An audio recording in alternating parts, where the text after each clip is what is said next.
Welcome back to We Love This Book. Today we're going to talk through some of our June favourites, and very excitingly we have a special guest for the first time for our favourites video. This is Eric from the Lonesome Reader. Just lonesomereader.com. Okay, yeah. Which is a completely brilliant book blog. So I was like, just very quickly at the start, do you want to just tell us a bit about your blog and what people can expect to find on there? Well, I've been running the blog for about 2 years now. I mainly write about contemporary literary fiction. We've both got kind of three adult novels. Mm-hmm. So I'm going to quickly just start. I've got a middle grade, a YA and a non-fiction. In age order, the first one is The Mystery of the Clockwork Sparrow by Katherine Woodfine, which is a really just kind of classic Edwardian children's mystery adventure, and it's set in a fictional department store, Sinclair. So it's one for sort of fans of Catherine Rundell, quite classic children's adventure stories. Mystery of the Clockwork Sparrow. And then the YA book I've got is Remix by Pratt, which I know this isn't your sort of thing, but this is definitely one of those YA books that completely is a crossover one.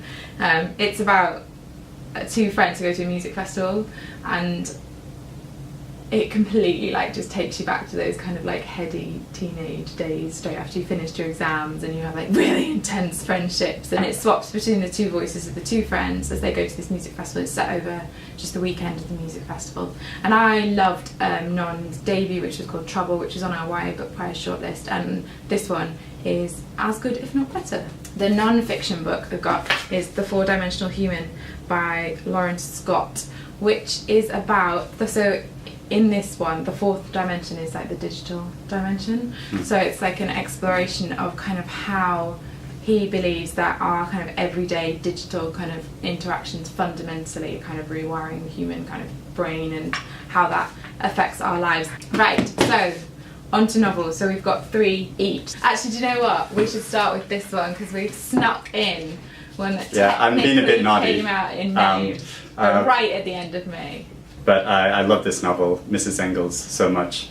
It's by a debut author called Gavin McCrea. It takes place in sort of the mid to late 1800s, and is about a real-life woman named Lizzie Burns, who was a working-class woman of Irish descent, and she moves to London with Frederick Engels, who was a famous political philosopher and one of the fathers of Marxism. They move in together when Frederick Engels had previously had a long-term relationship with Mary Burns, who was Lizzie's older sister. So that makes a very interesting relationship dynamic. But what I love so much about this book is the voice that McCrea creates for Lizzie Burns. She's so funny and compelling and intelligent. It's one of those voices that just draws you in. Her story is so compelling and so well told.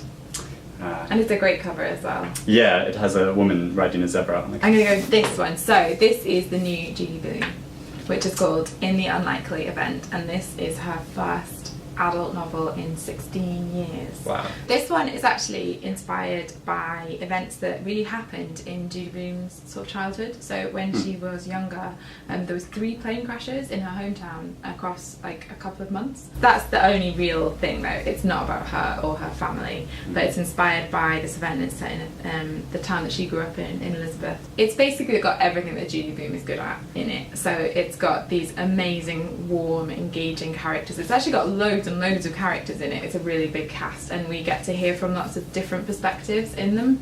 So basically, if you like Judy Blume, then you should be very excited that she's got a new one coming out. Okay, my next one, it's a bit of a strange novel. It's called The Household Spirit by Wodicka. It's a weird sort of existentialist novel. It's about a divorced man named Howie who lives in a very remote road out in the middle of nowhere.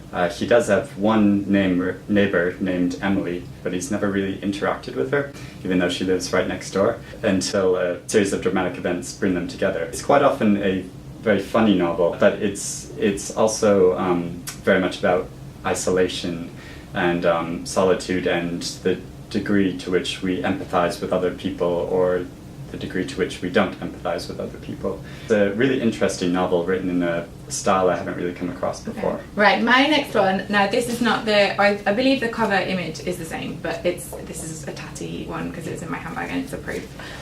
So this is Tokyo by Nicholas Hogg, which is published by Cargo, which is a smaller publisher. This is a book about a psychologist who goes back to Tokyo after his marriage has dissolved to kind of try and track down his former lover from when he lived there before. And I was a bit nervous about reading it because I felt like that was a bit of a kind of very easy to step into cliche kind of story, you know, like white man goes to Japan in search of exotic lover, and I was a bit nervous about how it would deal with that. But I ended up really, really loving it because it just never falls into cliche and it never does what you're expecting it to. And even towards the end, when I thought I knew where it was headed, it like takes this massive turn and just completely does something different. Really beautifully written. It's quite sort of fable, kind of fairy tale-esque, but it's set in modern Tokyo, and that just worked really nicely. And your final pick for June is another ridiculously beautiful cover. Yeah, it's called Tender by Belinda McKeon, and this is another Irish writer, and it takes place in the 1990s in Dublin, and it's about a woman named Katherine who's going to university, and she becomes totally enamored with this man who is in the sort of difficult process of coming out and finding himself.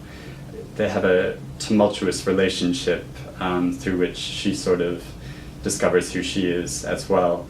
So it's also about that process of becoming totally fixated on somebody, and you know, when you're sort of a young adult and you just become so fixated on someone and they just become your whole world and you just want to spend all your time with them, and so it sort of takes you through that growing process, and it really captures beautifully all that sort of confused passion of youth. Right, my last book is The Versions of Us by Laura Barnett.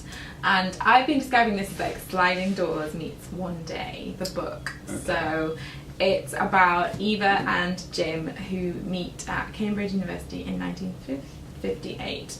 And Eva is cycling along the kind of canal path and Jim's coming the other way and a dog moves out.